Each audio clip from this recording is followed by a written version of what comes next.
नमस्कार, बहुत स्वागत है आप सभी का। इंडी 24 देख रहे हैं आप। आपके साथ मैं हूं प्रशंसा। बुलेटिन की शुरुआत करेंगे भोपाल की खबर के साथ, जहां बजट से पहले शिवराज कैबिनेट की बैठक, विधानसभा में कैबिनेट की बैठक हो रही है। सीएम शिवराज सिंह चौहान की अध्यक्षता में कैबिनेट की बैठक जारी है। तो आज मध्य प्रदेश विधानसभा का बजट पेश होने वाला है। बजट से पहले शिवराज कैबिनेट की बैठक जारी है। विधानसभा में कैबिनेट बैठक हो रही है। सीएम शिवराज सिंह चौहान अध्यक्षता कर रहे हैं।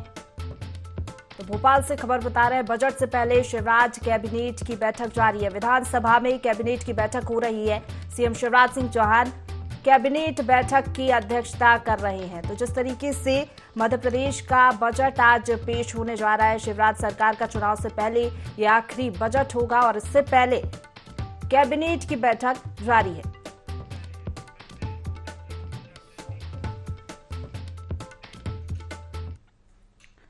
तो आगे बढ़ेंगे, भोपाल से एक और खबर का रुख करेंगे, जहां मध्य प्रदेश का बजट आज पेश होगा। वित्त मंत्री जगदीश देवड़ा बजट पेश करेंगे। बजट से पहले वित्त मंत्री ने भगवान का आशीर्वाद लिया है। वित्त मंत्री की धर्मपत्नी ने भी उनका तिलक किया है। तो मध्य प्रदेश का बजट आज पेश होगा। वित्त मंत्री जगदीश देवड़ा बजट पेश करेंगे। इससे पहले उन्होंने पूजा अर्चना की है, भगवान का आशीर्वाद लिया है। उनकी पत्नी ने उनका तिलक किया है और ये तस्वीरें भी आपको दिखा रहे हैं। तो मध्य प्रदेश का बजट पहली बार पेपरलेस पेश किया जाएगा और ये तस्वीरें आप देख रहे हैं। वित्त मंत्री जगदीश देवड़ा पूजा अर्चना करते हुए, उनकी धर्मपत्नी ने उनका तिलक किया है। तो सुबह 11 बजे वित्त मंत्री जगदीश देवड़ा मध्य प्रदेश का बजट पेश करेंगे। कई उम्मीदें हैं, आस है लोगों की इस बजट से कि उनको राहत दी जाएगी और सरकार भी इसी तरीके का कुछ बजट पेश आज करेगी। हर वर्ग को राहत देने की कोशिश रहेगी सरकार की ओर से। और ये तस्वीरें आपको दिखा रहे हैं। वित्त मंत्री जगदीश देवड़ा ने पूजा अर्चना की, भगवान का आशीर्वाद लिया है बजट पेश करने से पहले। आपको बता दें कि सुबह 11 बजे वित्त मंत्री जगदीश देवड़ा बजट पेश करेंगे। बजट से पहले वित्त मंत्री ने भगवान का आशीर्वाद लिया, उनकी पत्नी ने उनका तिलक भी किया है।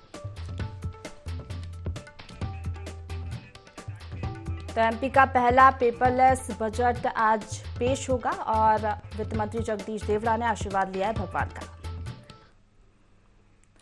तो आगे बढ़ेंगे, एमपी का पहला पेपरलेस बजट आज पेश होगा। वित्त मंत्री जगदीश देवड़ा आज बजट पेश करेंगे। सुबह 11 बजे विधानसभा में बजट प्रस्तुत किया जाएगा। लगभग 2,47,000 करोड़ का ये बजट होगा। तो बड़ी बात यह कि देवड़ा के पिटारे से क्या निकलेगा, हर वर्ग के लिए कैसा ये बजट होगा, किसको क्या राहत दी जाएगी, सभी की उम्मीदें इस बजट से आज लगी हुई हैं। शिवराज सरकार का ये आखिरी बजट है और यही वो अटैची है जो कि वित्त मंत्री जगदीश देवड़ा लेते हुए जा रहे हैं। इससे क्या कुछ निकलेगा इस पिटारे से, ये बड़ी बात है। सभी को उम्मीद है इस बजट से। चुनावी साल है, ऐसे में कितना खास ये बजट होगा, ये भी सोचने वाली बात है। वित्त मंत्री जगदीश देवड़ा का बयान भी सामने आया है। जनता के हित में ये बजट होगा, उन्होंने ये कहा।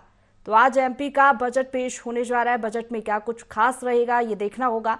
एमपी का आर्थिक सर्वेक्षण भी कल पेश किया गया था। तो चलिए आपको सुनवाते हैं वित्त मंत्री जगदीश देवड़ा का क्या कुछ बयान सामने आया है। आज मध्य प्रदेश का बजट प्रस्तुत होगा। 11 बजे विधानसभा में बजट प्रस्तुत होगा। मुझे खुशी है कि मध्य प्रदेश के यशस्वी मुख्यमंत्री शिवराज सिंह चौहान जी के नेतृत्व में, उनके मार्गदर्शन में लंबे समय से सरकार चल रही है। चौथी बार सरकार चल रही है, चौथी बार सरकार बनी है। निश्चित रूप से जो आने वाला बजट है आज, वो जनता के हित का बजट होगा, जनता की भावनाओं का सम्मान करते हुए बजट होगा।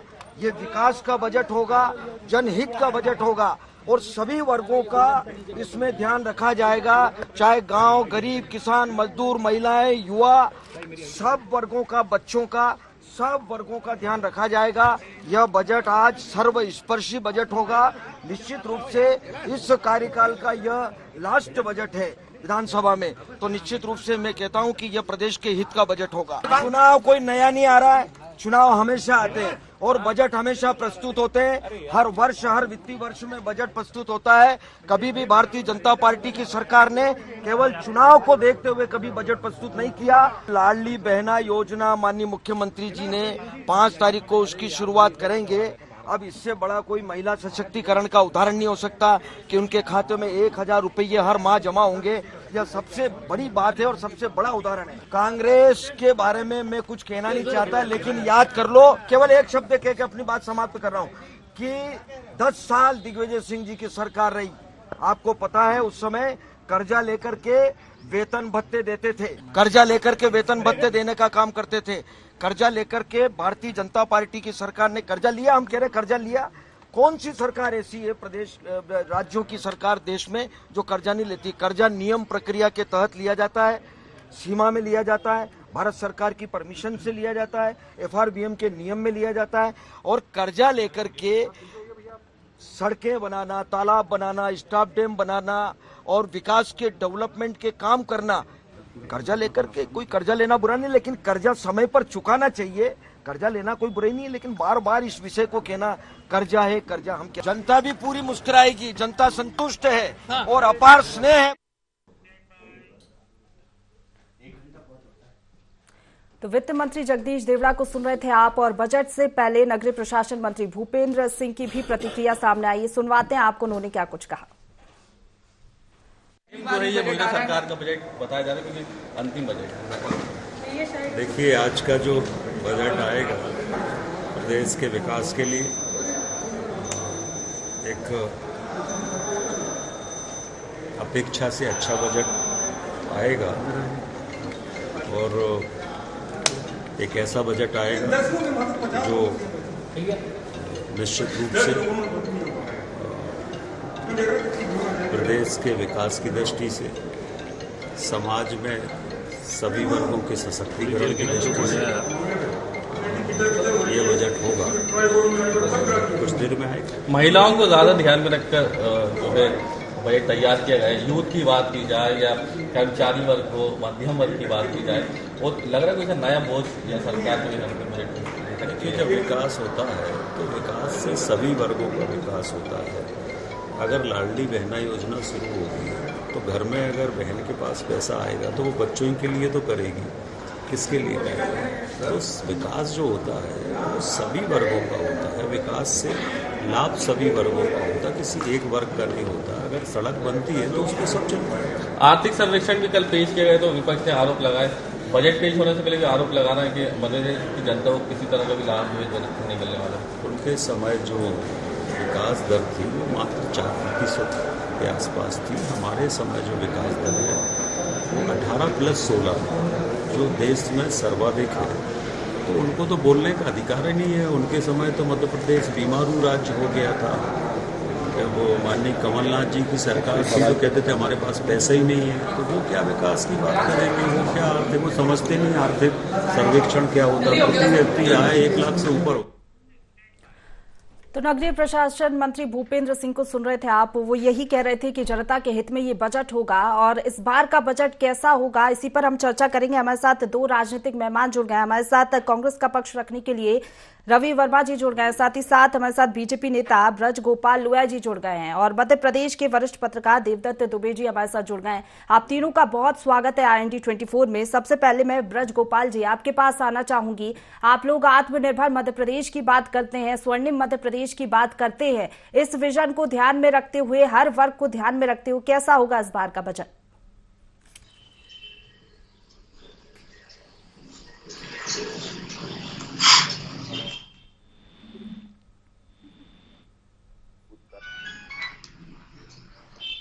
जी ब्रज गोपाल जी, आपकी जी रखिए आप अपनी बात।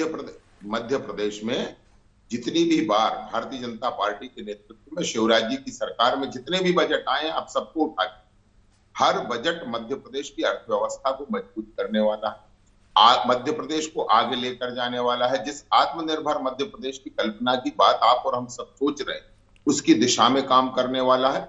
और उससे भी ज्यादा खास ये है कि ये मध्य प्रदेश की जो गरीब जनता है, जो भारतीय जनता पार्टी के संस्थापक पंडित दीनदयाल उपाध्याय जी की परिकल्पना थी अंत्योदय, उसकी ओर ले जाने वाला है।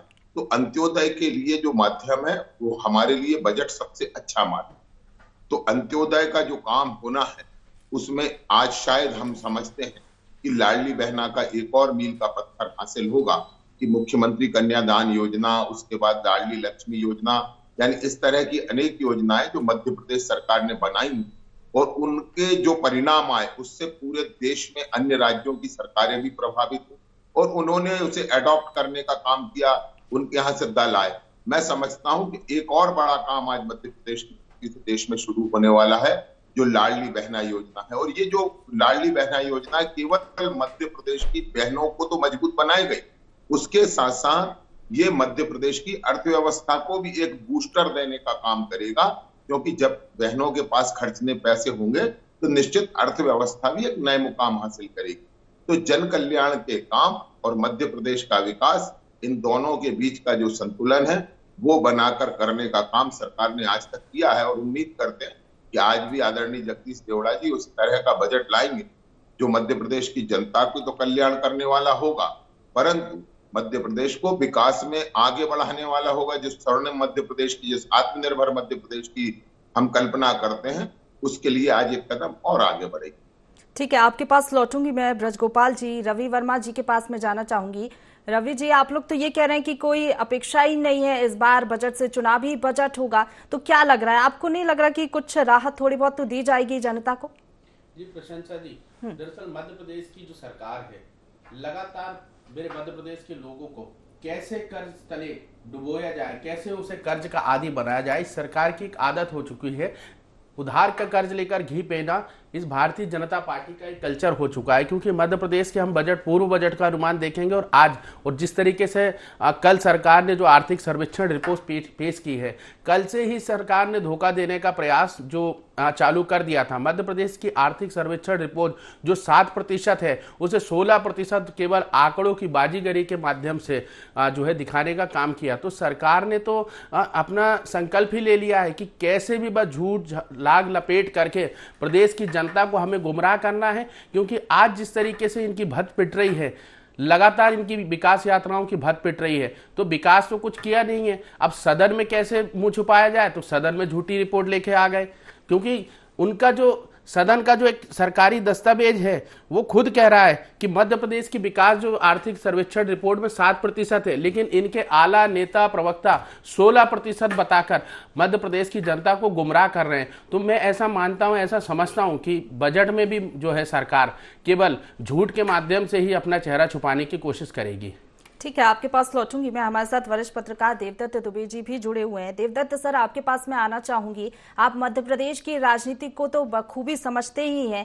बजट की बात करें तो पिछली बार का बजट आपने देखा होगा और इस बार चुनाव भी होने हैं, ऐसे में आपको क्या लग रहा है? शिवराज सरकार का बजट इस चुनाव से पहले आखिरी होने वाला है, ये बजट तो कैसा रह सकता है? देखिए, कोई भी सरकार हो, जब चुनावी वर्ष होता है तो बजट थोड़ा आकर्षण, लोक लुभावन होता है। आजादी के बाद से जितनी भी सरकार रही, उनके पहले के बजट और चुनावी वर्ष के बजट आप अध्ययन कर लें तो स्वाभाविक रूप से यही बजट में रहेगा कि कुछ सामाजिक सरोकारों से जुड़ी योजनाओं के लिए बजट रहेगा। जैसे अभी लाडली बहना योजना के लिए 1000 रुपये महीने महिलाओं को दिया, वो व्यवस्था रहेगी। और जो भी चुनाव मतदाता, आम जनता को राहत देने वाली जो भी चीजें होंगी वो बजट में शामिल होंगी। क्योंकि सरकार चाहती है कि वो एक संदेश ऐसा बने जो चुनावी वर्ष में लोगों की थोड़ी सी राहत दे, एंटी इनकम्बेंसी कम हो। और तो ये तो हर सरकार का होता है और यही सरकार का काम होगा। देखिए, जिस तरह से मध्य प्रदेश के लिए प्रगति की बातें हो रही हैं, प्रगति की ओर बढ़ रहा है, उसके लिए जरूरी है कर्ज लेना भी। बस कर्ज कैसे एक आम आदमी लेता, उद्योगपति भी लेता और सरकार भी लेती। हर सरकार ने कर्ज लिया है, बस कर्ज का सदुपयोग हो, उसके लिए मित व्ययिता हो, मतलब ये एकदम वो अलू जलू जो खर्च होता वो ना हो। तो कोई कर्ज लेने वो नहीं है। लेकिन अभी जिस तरह से कई कहानियां ऐसी आई जिसमें लगा कि पैसे का कहीं दुरुपयोग हो रहा, तो ये सब रोके और मध्य प्रदेश जिस तरह से देश में बढ़ रहा है उसमें और सब लोग योगदान करें और उसको बढ़ाएं। बस ये जो आडंबर और ये सब, इन सब चीजों पे रोक लगाएं, एक अच्छा व्यवस्थित विकास और आम आदमी को राहत देने वाले काम किए जाएं। बिल्कुल, सभी को यही उम्मीदें हैं। लौटूंगी मैं आप सभी के पास। कैबिनेट मंत्री अरविंद भदौरिया ने IND24 से खास बातचीत की है, सुनवाते हैं आपको बजट से पहले उन्होंने क्या कुछ कहा।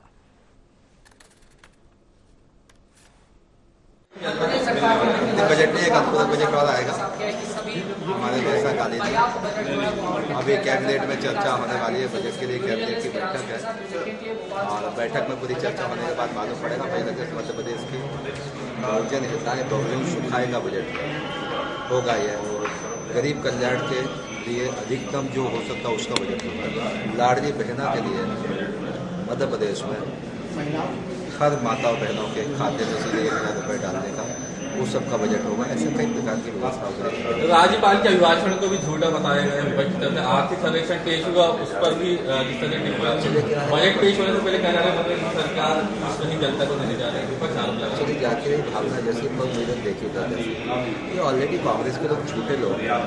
जैसे झूठे लोग हैं तो झूठी बातों को हर किसी की लगती है, इसलिए ये गरीब कल्याण का बजट है, जनता जनार्दन के हित का बजट है और बहुत अच्छा बजट आने वाला अभी सामने आपके बीच में आ जाएगा। बिल्कुल, देखिए सभी वर्गों को ध्यान में रखकर ये बजट बताया जा रहा है। केवल पतन फिरोज के साथ शोएब खान, IND24। तो चलिए अब आपको सुनवाते हैं मंत्री हरदीप सिंह डंग का क्या कहना है बजट पेश होने से पहले। क्या लग रहा है कि क्या मध्य प्रदेश की जनता को मिलने जा रहा है? एक ही बजट जनता के हित में जितने भी काम हो सकते हैं खाली भारतीय जनता पार्टी कर सकती है और वो करके दिखाया और कर रहे हैं। बजट आम जनता का है और आने वाले दिनों में ये जो अभी तक जो पिछले दिनों में जो राहत दी उससे भी ज्यादा राहत अभी बजट। आर्थिक सर्वेक्षण कल पेश हुआ, उस पर भी आरोप जो है लगाए जा रहे थे विपक्ष की तरफ से कि बजट पेश होने से पहले आरोप लगाए जाना कि जनता को कुछ नहीं मिलने वाला। कांग्रेस के पास कुछ बचा नहीं है, ना तो कांग्रेस बची ना कांग्रेस को बोलने का कुछ बचा है। अब वो समाप्ति की ओर है, खाली उनका अब रह गया है बोलने का काम।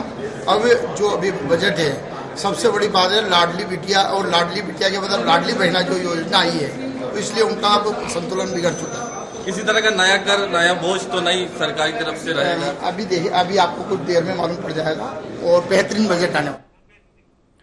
तो कैबिनेट मंत्री भूपेंद्र सिंह ने खास बातचीत किया IND24 से, सुनवाते हैं आपको उन्होंने क्या कुछ कहा।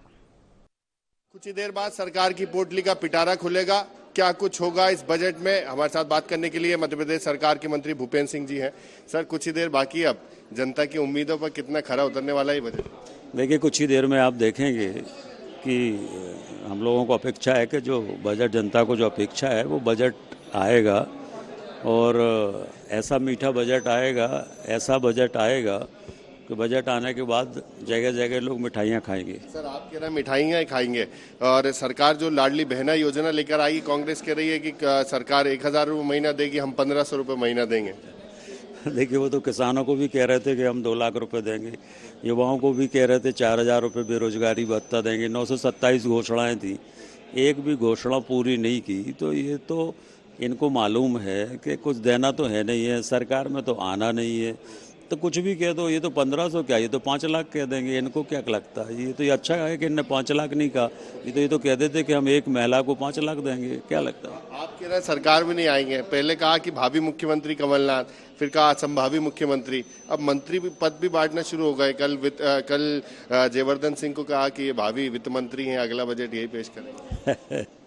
देखिए, सपने देख रही है कांग्रेस, और कांग्रेस की हालत जिस तरह से अब देश में सब ओल्ड मॉडल चीज़ें हो गई हैं।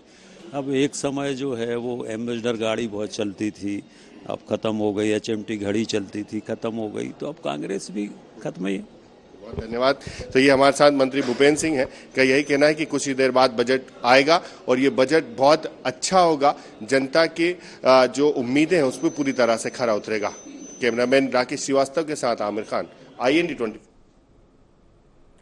तो तमाम कैबिनेट मंत्रियों को सुना आपने, सभी का ये कहना है कि हर एक वर्ग को ध्यान में रखते हुए ये बजट पेश होगा। हालांकि देखने वाली बात होगी कि बजट कैसा होता है, किस वर्ग के लिए क्या खास होगा। चर्चा में वापस लौटना चाहूंगी, रवि वर्मा जी के पास में आना चाहूंगी। रवि जी, आपने सुना बीजेपी कह रही है कि इस बार का बजट काफी ज्यादा मीठा होने वाला है, तो शुगर होने का डर है कहीं ना कहीं? शुगर दरअसल भारतीय जनता पार्टी के नेताओं के चेहरे की हताशा और निराशा भरी जो वक्तव्य आ रहे हैं, वो किस निराशा से भरे हुए चेहरे लेकर आज झूठ बोल रहे हैं कि झूठ भी जो है शर्मा जाए। वो जिस तरह से कह रहे हैं कि पुरानी सरकार पे टीका टिप्पणी कर रहे हैं। आप अपनी 18 साल की उपलब्धियों का बखान करिए गृह मंत्री जी, और भूपेंद्र सिंह जी अगर वे बताएं तो अच्छा होगा। वे पुराने जुमलों पर पर्दा डालकर नए जुमले देने की कोशिश कर रहे हैं। क्या वे बताएंगे कि शिवराज जी ने कहा था कि प्रति वर्ष मैं 1 करोड़ लोगों को नौकरी देने का काम करूंगा? जो मध्य प्रदेश लोक सेवा आयोग है, तमाम ऐसे संस्थान हैं मध्य प्रदेश के जो आज बाट जो रहे हैं, जहां पद रिक्त पड़े हुए हैं, लेकिन मेरे मध्य प्रदेश के जो युवा हैं उन्हें उनके हाथों को आज काम नहीं दे पा रही है सरकार। मध्य प्रदेश की जो बेरोजगारी दर है लगातार जो है बढ़ती जा रही है। तो भूपेंद्र जी को ये स्थिति स्पष्ट करना चाहिए कि पुराने वादों का क्या हुआ। आप फिर एक नई झूठ की पोटली लेकर आ गए और फिर वही झूठ और पाखंड। मेरे मध्य प्रदेश की जनता को आप कब तक इस तरह से छलावा करेंगे, उन्हें धोखा देने की कोशिश करेंगे? बेहतर होता कि वे पुराने वादों को याद दिलाते, वो बताते कि हमारी सरकार ने ये वादे पूरे किए और ये वादे हम लेकर जा रहे हैं। 18 वर्ष की सरकार में आज उन्हें लाडली लक्ष्मी और लाडली बहना की याद आ रही है, इससे पहले याद नहीं आई। ये वही बात प्रमाणित करती है कि केवल झूठ बोलो, जोर से बोलो, वोट लो, वोटों की कबाड़ने की राजनीति है। कैसे जो है लालच भरी योजनाएं लेकर आना है, उनका झूठ के बल पर प्रचार करना है, लोगों के वोट हासिल करना है और बंदर बाट करना है उनके पैसे की। ठीक है ब्रजगोपाल जी, झूठ की पोटली बता रही है कांग्रेस बजट को। लाडली बहना योजना जिस तरीके से आप लोग ला रहे हैं, इतना पैसा कहां से आएगा? कांग्रेस ये भी कह रही है कि जो पहले वादे किए थे, जो पहले योजना लाई थी, पहले वो तो पूरे कर दीजिए, उसके बाद अगली योजना का सोचिए आप लोग। देखिए मैम, सरकार के पास पैसा होता है। हम कहते हैं ना, पैसे की 3 गति होती है, दान, भोग और नाश। कांग्रेस ने उसको दान और भोग दोनों नहीं कर पाए, इसलिए इनका हमेशा नाश हो जाता है, वो धन इनका नाश। आप याद करिए, 15 महीने कमलनाथ जी मुख्यमंत्री बने, ऐसा कोई दिन खाली नहीं है जिस दिन उन्होंने ये ना कहा हो सरकार के पास पैसा नहीं, सरकार के पास पैसा नहीं। शिवराज जी पहले 13 साल मुख्यमंत्री रहे और बाद में फिर 3.5 साल से मुख्यमंत्री। एक बार का आप कहीं उल्लेख नहीं बता सकते शिवराज जी ने ये कहा हो कि पैसे का कोई संकट है, कोई कमी है। उसके पीछे का कारण है, उसके पीछे एक मनोवृत्ति काम करती है। आपको याद है कि माननीय कमलनाथ जी मुख्यमंत्री बने थे और मुख्यमंत्री निवास का रिनोवेशन प्रारंभ हो गया था कि ये उनके रहने के लायक नहीं मुख्यमंत्री निवास। तो ये आपकी प्रायोरिटी क्या है काम करने की? कमलनाथ जी के टाइम में दूसरा काम शुरू हुआ कि मध्य प्रदेश नया हवाई जहाज खरीदेगा, नया हेलीकॉप्टर खरीदेगा। अब ये हम आदिकाल की बात नहीं कर रहे हैं। आपको याद होगा कि दिग्विजय सिंह की सरकार के समय भी क्या होता था, अनुराधा पोड़वाल और राधा किशन मालवीय जी को लेकर हेलीकॉप्टर मध्य प्रदेश का जाता था और क्रैश कर जाता था। तो पैसा आप उपयोग कहां कर रहे हैं, ये बहुत महत्वपूर्ण बात है। हम जनता के कल्याण के लिए और मध्य प्रदेश के निर्माण के लिए पैसे को खर्च कर रहे हैं, जबकि कांग्रेस पार्टी खुद के अपने नेताओं की अय्याशी पर वो पैसा खर्च करती है। तो ये जो धन की गति है, वो गति जो हमने दी है, भारतीय जनता पार्टी की सरकारों ने दी है, वो अंत्योदय के लिए दी है। सरकारें हमारे लिए उस अंत्योदय का साधन मात्र हैं। कांग्रेस के लिए सरकार साध्य है। जो आज कल कह रहे थे कि वित्त मंत्री भी उन्होंने नियुक्त कर दिए थे, मैं कहता हूं ना, आप पूरा मंत्रिमंडल घोषित कर दीजिए, आइए। तो केवल घोषणाओं से काम नहीं चलेगा। एक बात याद रखिए, घोषणा तो राहुल गांधी जी ने 2019 के लोकसभा चुनाव में 6,000 रुपए प्रतिमाह गरीबी रेखा के नीचे रहने वालों जी, कांग्रेस यही तो कह रही है कि घोषणा से काम नहीं चलेगा, धरातल पर भी वो योजनाएं उतरनी चाहिए। ये कांग्रेस का सवाल। आ रहा हूं, मैं बता रहा हूं आपको। मध्य प्रदेश में ये एक मामला बताएं कि हमारी मुख्यमंत्री कन्यादान योजना में कोई विफलता है। एक प्रकरण बताएं कि लाडली लक्ष्मी योजना में कहीं कोई छेद है। एक प्रकरण बताएं कि उज्ज्वला योजना में जो हमने गैस कनेक्शन बांटे हैं उनमें कहीं कोई किसी तरह का भ्रष्टाचार हुआ हो। एक प्रकरण बताएं कि प्रधानमंत्री आवास जो लाखों की संख्या में प्रदेश में बन गए कि उनमें कहीं भ्रष्टाचार हुआ हो। ये बताएं आज कि मध्य प्रदेश में जो हम बालिकाओं को साइकिल देने का काम कर रहे हैं, गणवेश देने का काम कर रहे हैं, टैबलेट देने का काम कर रहे हैं, लैपटॉप देने का काम कर रहे हैं, उसकी राशि देने का काम कर रहे हैं। एक बात जो सबसे महत्वपूर्ण मैं कहना चाहता हूं वो ये है कि कांग्रेस की सरकारों के दौरान आपने हमेशा देखा कोई चीज एससी के लिए, कोई चीज एसटी के लिए, कोई चीज ओबीसी के लिए। छोटी सी बात सुन लीजिए, छोटी सी बात सुन लीजिए। ये जो थोड़ी सी जातियों में बांटकर राजनीति करने वाला काम था वो भारतीय जनता पार्टी की सरकार ने समाप्त किया है। हमारे यहाँ धर्म और जाति का कोई बंधन नहीं है। यदि मध्य प्रदेश की धरती पर ऐसी कोई बहन है जो आयकर दाता परिवार से नहीं है तो वो हमारी लाडली बहना है, उसे 1000 देने का हम काम करेंगे। उसमें कोई जाति और धर्म संप्रदाय का बंधन नहीं होगा। और यही कांग्रेस को नहीं पचता है। कांग्रेस चाहती है कि ये इसके लिए अलग करो, इसके लिए अलग करो, इसके लिए अलग करो। तो ये जो समरसता का भाव है, ये ठीक है, कांग्रेस को क्या पचता है क्या नहीं पचता, इस पर हम चर्चा करेंगे। थोड़ा सा छोटा सा ब्रेक के लिए हम रुक रहे हैं, उसके बाद फौरन लौटेंगे चर्चा में वापस और आपको दिखाएंगे कि क्या कुछ मंत्रियों का भी कहना है और इस पर कांग्रेस बीजेपी का क्या स्टैंड रहता है। रुक रहे हैं छोटे से ब्रेक के लिए।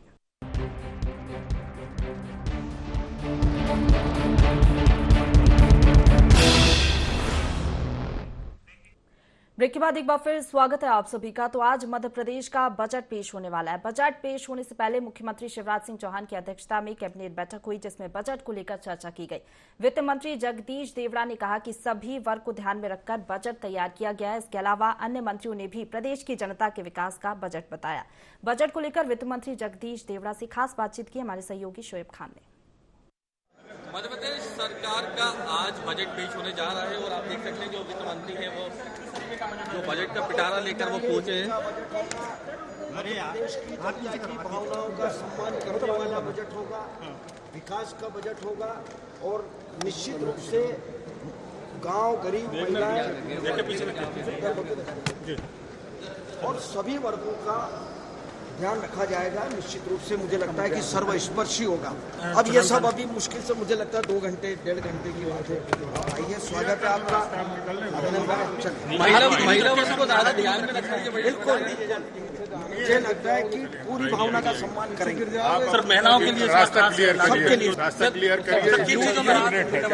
नहीं, अभी 2 घंटे में बजट सामने आ जाएगा, सारी बात सामने आएगी। ये मैं लेके जा रहा हूँ और ये खोल करके वहीं पढ़ूंगा आपके साथ। फोटो मतलब ये तो माने कि सर जनता को राहत मिलेगी कम से कम। जनता की भावनाओं का सम्मान करने वाला बजट है, विकास का बजट है, प्रदेश को आगे बढ़ाने वाला बजट है और जनता को निश्चित रूप से खुशी होगी। सभी वर्गों को ध्यान में रखकर जो है ये बजट रखा गया है और कैबिनेट में थोड़ी देर के बाद पास होने का जो है 11 बजे जो बजट है उसको पढ़ा जाएगा। ये वतन फिरोज के साथ शोएब खान, IN24।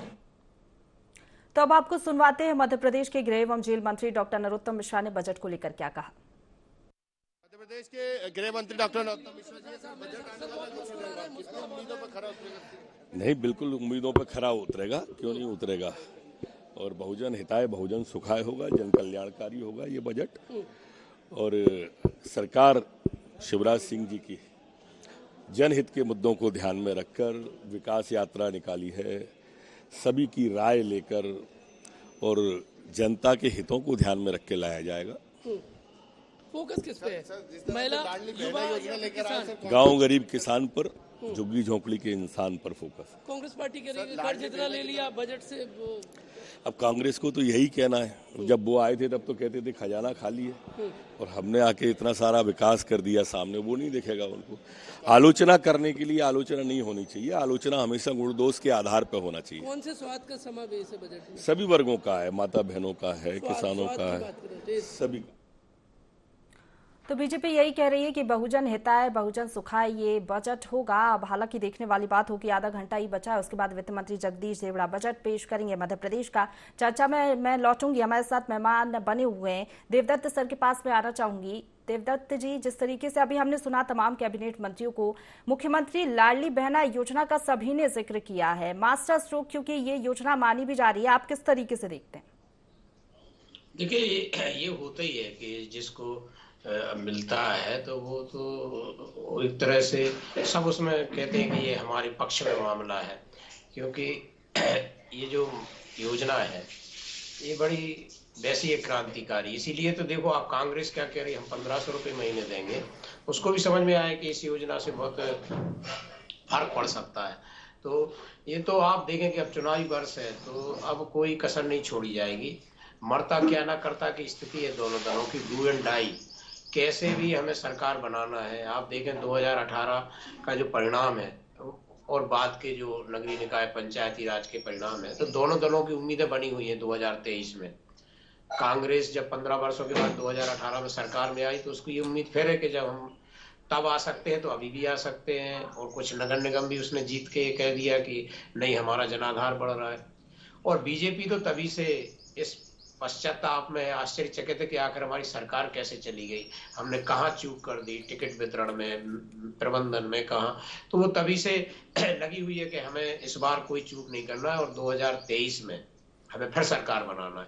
तो इसके लिए जो तमाम उपाय होते हैं, बूथ प्रबंधन से लेकर मैनेजमेंट, और ये जो योजनाएं और घोषणा पत्र, एक का वचन पत्र, एक का संकल्प पत्र, तो उसमें हम ऐसी चीजों को दें जिससे कि हमारी तरफ मतदाता आकर्षित हो सके। तो बजट के माध्यम से भी यही कोशिश की जा रही है कि बड़े अच्छे प्रावधान किए जाएंगे। और चुनावी वर्ष में ये हर सरकार करती, कोई भी सरकार हो, आप पूरा इतिहास देख लीजिए, चाहे केंद्र की हो, राज्य की हो, किसी भी दल की सरकार हो, चुनावी वर्ष का बजट लोक लुभावन होता ही है।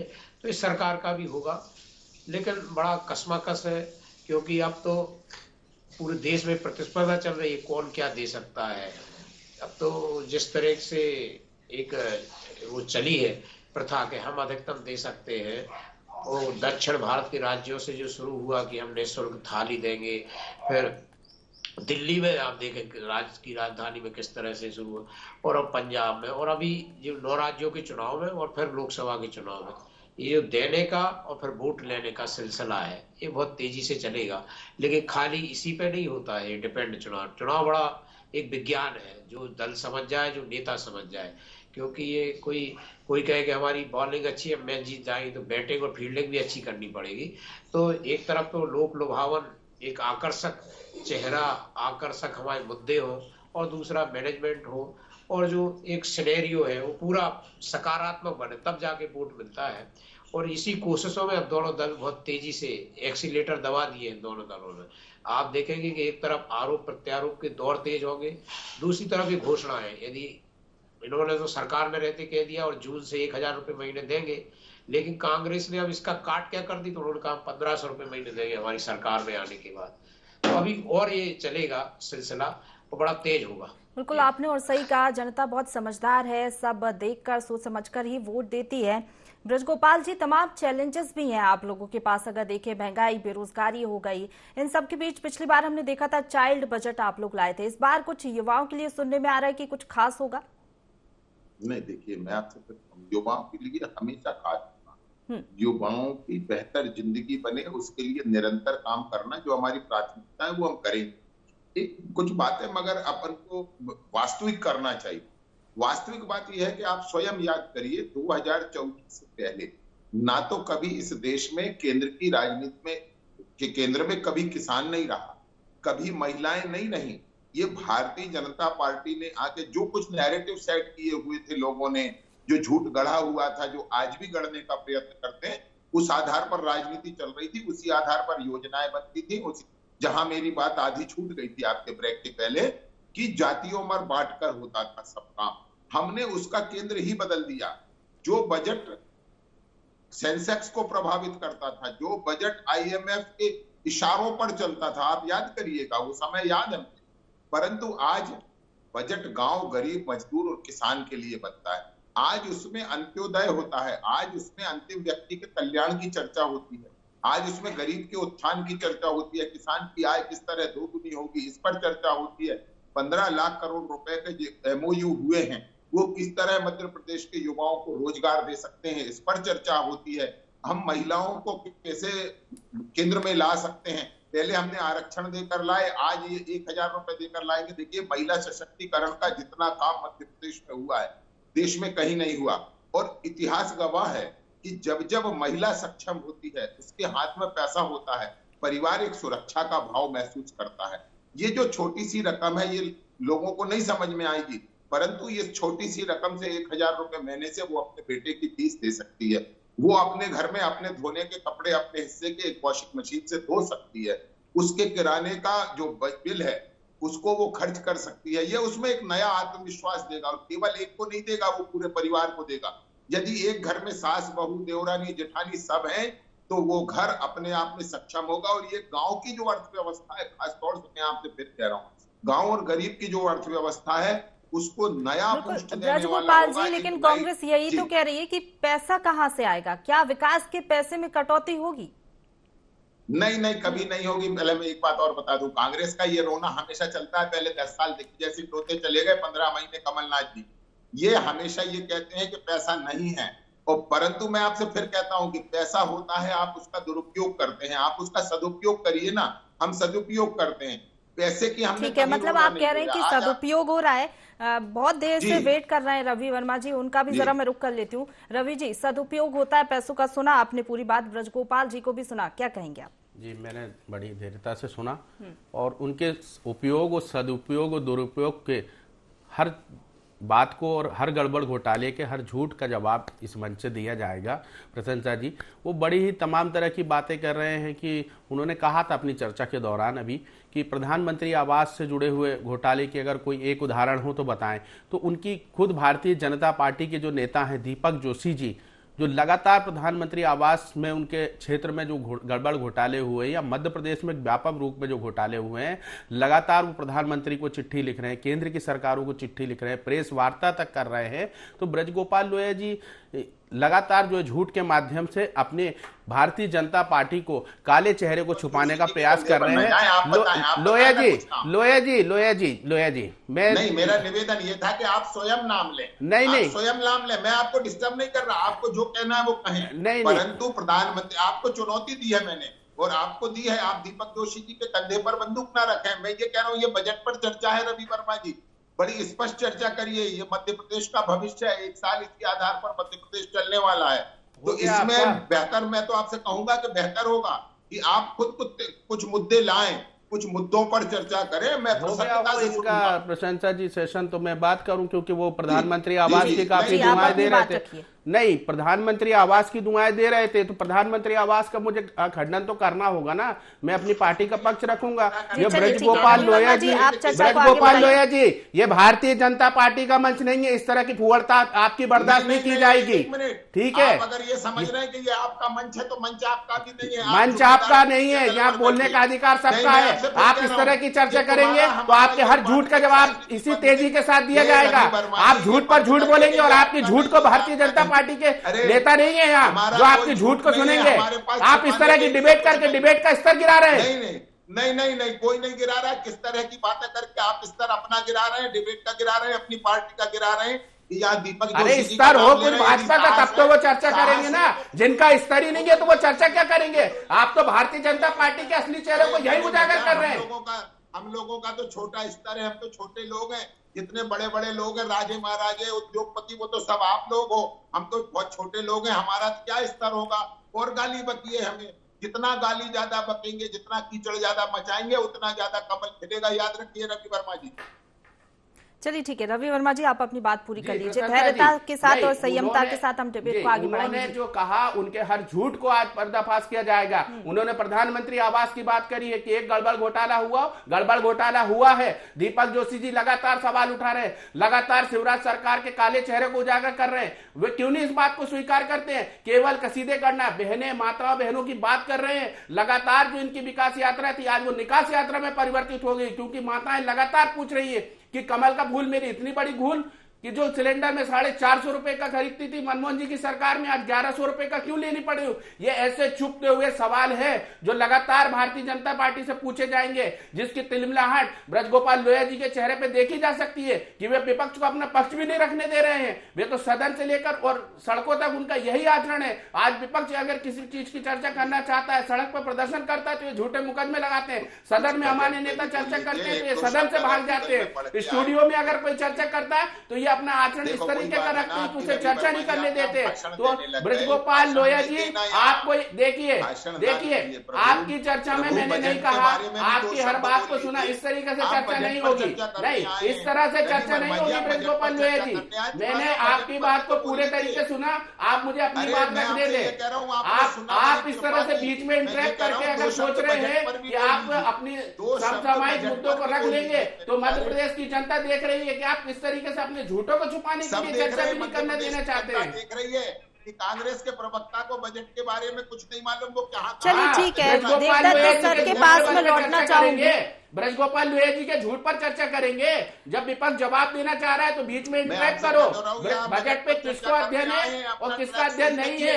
आप इधर उधर की बातें करके आप लगातार जो है अपने झूठ को छुपाना चाह रहे हैं। आपके झूठ में हाँ मिलाएगी क्या जनता? चलिए ठीक है, रवि वर्मा जी, ब्रजगोपाल जी, आप दोनों के पास में लौटूंगी। देवदत्त सर के पास में जाना चाहूंगी। सर, जिस तरीके से हमने देखा कल आर्थिक सर्वेक्षण पास भी हुआ और जो आर्थिक सेहत है मध्य प्रदेश की वो सुधरी भी है, तो कहीं ना कहीं इस हिसाब से भी बजट जो है वो पेश किया जाएगा।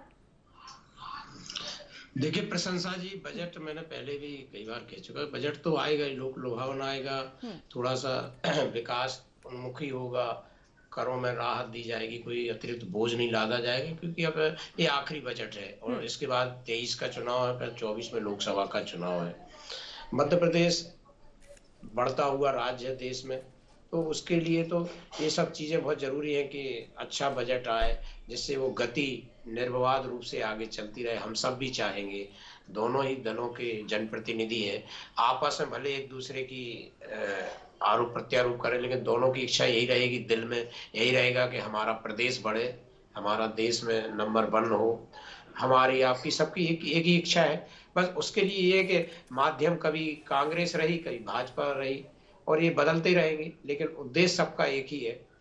और जो भी बातें की जाए वो धरातल पे यथार्थ में लागू हो, तो उससे जो कथनी करनी का भेद है वो मिट जाएगा और हम एक ऐसे वातावरण में जिएंगे जहां विश्वसनीयता हो, जहां साख हो हमारे जनप्रतिनिधियों की, हमारी सरकारों की और हम सबकी भी एक।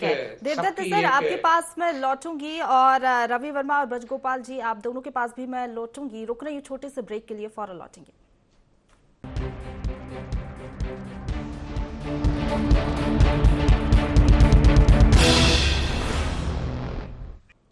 ब्रेक के बाद एक बार फिर स्वागत है आप सभी का। तो 11 बजे बजट पेश होगा, यानी कि अब 10:45 हो गया है, 15 मिनट बाद और थोड़ी ही देर बाद जो है वो बजट पेश किया जाएगा और लोक लुभावना बजट होगा ये कहा भी जा रहा है। डिबेट में मैं वापस से लौटना चाहूंगी। रवि वर्मा जी बने हुए हैं हमारे साथ, देवदत्त सर हमारे साथ बने हुए हैं। रवि जी, आप लोग की तरफ से बार बार कहा जा रहा है कि कर्ज में डूबी है ये सरकार, बार बार कर्ज ले रही है, तो क्या आप लोगों ने कर्ज नहीं लिया क्या? जी प्रशंसा जी, कर्ज लेना मैं उसे कोई गलत नहीं कहता हूं, लेकिन कर्ज के साथ उसका जो लिया गया पैसा है उसका सदुपयोग हो, उसका दुरुपयोग ना हो। आज जिस तरीके से सरकार ने तमाम तरह के बड़े बड़े इवेंट के बल पे, जमहूरी मैदान में बड़े बड़े रोड शो के बल पर जिस तरीके से इस कर्ज लेकर इस पैसे के बंदरबाट हो रही है, तो इसका विरोध है कांग्रेस के द्वारा कि सरकार कर्ज तो ले रही है, मध्य प्रदेश के प्रत्येक नागरिक को कर्ज तले दबा भी रही है, लेकिन उसका सदुपयोग तो करे। आज लगातार जो है किसानों के कर्ज की बात थी, कर्ज माफी की, हमारी सरकार आई, हमने किया, तमाम उस लेवल पर किया जो कर सकते थे, और सरकार रहती तो उसको पूर्ण तरीके से भी करते, लेकिन सरकार ने जो है किसानों के हित में नहीं किया। मेरे मध्य प्रदेश का मुख्यमंत्री केवल लफाजी करता है, कहते हैं कि किसानों को लाभ का धंधा बनाना है। कब बनाएंगे साहब? आप किसानों की तरफ कब देखेंगे? आज मध्य प्रदेश का किसान लगातार परेशान हो रहा है, युवाओं को हाथ को काम नहीं है, लगातार मुख्यमंत्री निवास के आसपास डंडे खा रहा है, लाठियां खा रहा है। इन्वेस्टर समिट के नाम पे बड़े बड़े सरकार आयोजन कर रही है, करना भी चाहिए क्योंकि तभी निवेश आता है, लेकिन उस इन्वेस्टर समिट के दौरान उस इन्वेस्टर समिट की क्या धज्जियां उड़ी है, मध्य प्रदेश को किस तरीके से अपमानित का भाव झेलना पड़ा, तो ये सब चीजें हैं। सरकार एक सही योजना के साथ तो उसका उपयोग करे और उसे युवाओं को जो काम है या मध्य प्रदेश की जनता को जो राहत देने का काम है वे तो करे। केवल इवेंट करना, शोशेबाजी करना, तो इसलिए इस बात का विरोध है कि सरकार सही दिशा में कार्य नहीं कर रही है। ठीक है, देवदत्त सर आपके पास आना चाहूंगी। लाडली बहना योजना का फंड एलोकेशन तो होगा, ये भी देखना होगा कितना फंड एलोकेट होता है, लेकिन एक बात ये भी है, तमाम चैलेंजेस भी हैं सरकार के पास, बेरोजगारी हो गई, महंगाई हो गई, और चुनावी साल है तो वेट से तो कोई छेड़छाड़ नहीं होगी इस बार। बिल्कुल, जो बजट आएगा उसमें मुझे लगता है कि प्रयास होंगे कि महंगाई ना बढ़े, कुछ बेरोजगारों को रोजगार की व्यवस्था हो, जैसा बार बार यही सब समझ भी रहे, हम भी कह रहे हैं कि आकर्षक होगा, लोक लुभावन होगा। और अब बस अब जब हम और आप चर्चा कर रहे हैं, कुछ ही मिनटों बाद ये बजट भी सामने आ जाएगा, तो हम सब देखेंगे कि सरकार की क्या प्राथमिकताएं हैं, जनता की क्या अपेक्षाएं थी। और ये तो एक बाजीगरी होती है बजट, कि ऐसी बाजीगरी करे कि जो आर्थिक ढांचा भी ना चरमराए और एक लोक लुभावन दिखे, आकर्षक दिखे। और ये हर सरकारों में बड़े सिद्धहस्त लोग करते हैं इसको तैयार। तो जो परिस्थितियां हैं देश की, प्रदेश की, उसमें बजट अब किसी बाजीगिरी से कम नहीं रहा। और मुझे लगता है कि सरकार चूंकि इतने वर्षों से सरकार में है तो उसका अपना एक अनुभव होगा कि वो किस तरह के बजट को लेकर जनता के बीच जाए जिससे उसको कुछ राहत महसूस हो।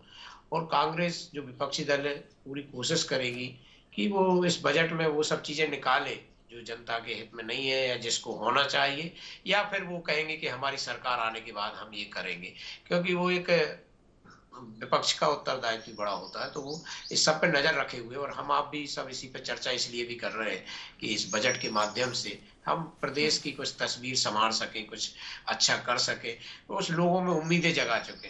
क्योंकि प्रशंसा जी जिस तरह का माहौल है आज देश दुनिया में कि खासकर कोरोना के बाद की निराशा और तनाव की स्थिति लोगों के मन मस्तिष्क में है, तो उस तनाव से कुछ उबर सके, कुछ उसको उम्मीद लग सके कि हमारा जीवन आगे सुखमय होगा, आगे हमें विपरीत परिस्थितियों का सामना नहीं करना पड़ेगा। ये सरकार का दायित्व होता है कि लोगों के कम से कम राहत दे जितनी उनको हो सके, और कुछ ऐसी उम्मीदें जगाए रखे जिससे वो लगे कि नहीं, आज यदि हमारा वक्त ठीक नहीं तो आने वाले दिनों में हमें उम्मीदें हैं कि हमारा अच्छा होगा, हमारे लिए कुछ अच्छा करने को मिलेगा। और यही उम्मीद है हम सब, और ईश्वर से ही प्रार्थना करेंगे कि सब कुछ अच्छा हो हमारे हित में, प्रदेश के हित में। ठीक है रवि जी, कल आर्थिक सर्वेक्षण पेश हुआ, आर्थिक सेहत बहुत अच्छी बताई गई है मध्य प्रदेश की उसमें, और कहा भी जाता है कि जो आर्थिक सर्वेक्षण होता है वो आईना होता है बजट का। तो आप लोग का क्या पक्ष इस पर रहेगा, कांग्रेस पार्टी का क्या स्टैंड? प्रशंसा जी, शुरुआत में ही मैंने इस बात को क्लियर किया था कि बजट आने के पहले ही सरकार ने जो आर्थिक सर्वेक्षण रिपोर्ट पेश की है, वो सरकार का जो सरकारी दस्तावेज है उसमें मध्य प्रदेश की आर्थिक सर्वेक्षण जो रिपोर्ट है 7% बताई जा रही है, लेकिन भाजपा के नेता प्रवक्ता लगातार उसे 16% बताकर लगातार जो है मध्य प्रदेश की जनता को गुमराह कर रहे हैं। मध्य प्रदेश की बिखरी हुई अर्थव्यवस्था, टूटी हुई अर्थव्यवस्था को लेकर लगातार छुपाने की कोशिश कर रहे हैं, क्योंकि बजट जो है पूर्व के लगातार दिशाहीन रहे हैं। पुरानी योजनाओं का कोई इम्प्लीमेंट नहीं हुआ, फिर एक नया शगुफा लेकर आ गए हैं जिसका कांग्रेस पार्टी लगातार विरोध कर रही है कि एक अच्छी नीयत के साथ आइए, कि अच्छे साफ मन के साथ आइए, और मध्य प्रदेश के विकास में विपक्ष भी लगातार उसके साथ कंधे से कंधा मिलाकर खड़ा हुआ। लेकिन झूठ और लफाजी के बल पे अगर आप केवल ठगना चाहते हैं तो कांग्रेस पार्टी इसका विरोध करती है।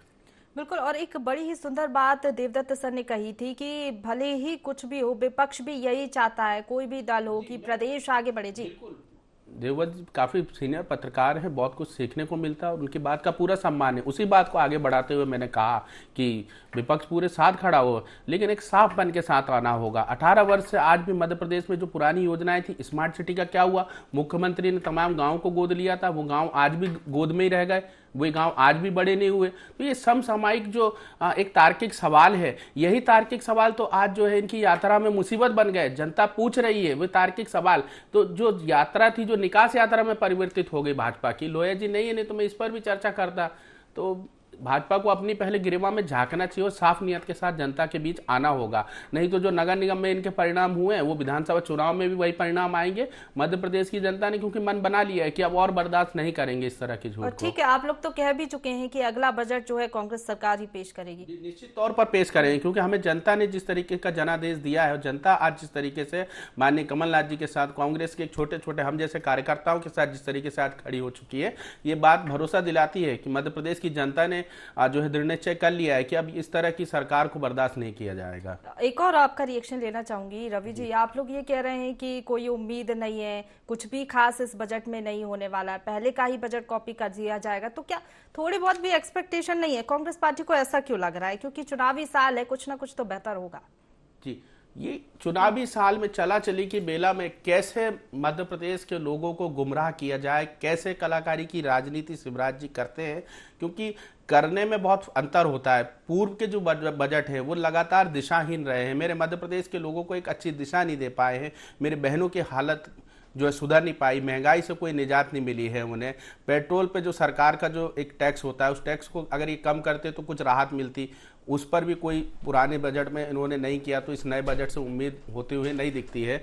रोजगार की दिशा में उद्योग धंधे कुछ बड़े मध्य प्रदेश में आ नहीं पाए हैं इन 18 सालों में। वही कांग्रेस के समय की BHL है, कोच फैक्ट्री है, गोविंदपुरा जो इंडस्ट्रियल बसाया था वही आज भी लोगों को काम दे रहा है। तो 18 सालों में कोई बड़े विकास के पैमाने मध्य प्रदेश तय नहीं कर पाया है, इसलिए हमें इस बजट से बहुत बड़ी उम्मीद नजर नहीं आती है, क्योंकि सरकार का काम ही है झूठ बोलो, जोर जोर से बोलो और चिल्ला चिल्ला कर बोलो। ठीक है देवदत्त सर, बजट से मध्य प्रदेश की दिशा तो तय होगी ही, भारतीय जनता पार्टी की भी दिशा यहीं से तय होगी?